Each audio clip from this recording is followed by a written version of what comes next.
Welcome to Penrose Learning, where we make understanding easy. You start by confirming parts and orienting the instrument. This ensures readings are repeatable.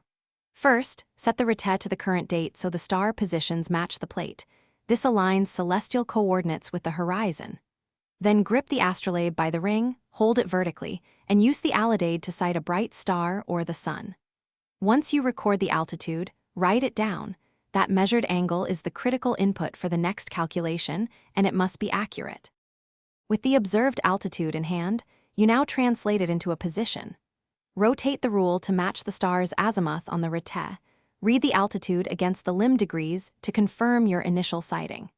Next, use the star's declination from the retet together with the observed altitude to compute latitude via the astrolabe's stereographic projection or a simple altitude equation. Make sure to apply refraction and height of eye corrections, because small errors in degrees produce larger position errors, and then solve for your latitude. Finish by converting your computed latitude into a plotted position. Align the rule to local apparent noon or known meridian time to reference longitude estimates, and merge this with dead reckoning for a practical fix.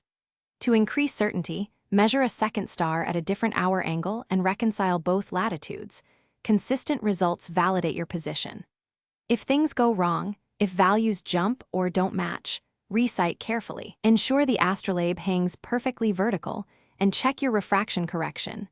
Those steps resolve most systematic errors. Thanks for watching. If this was helpful, leave a like and consider subscribing. See you next time.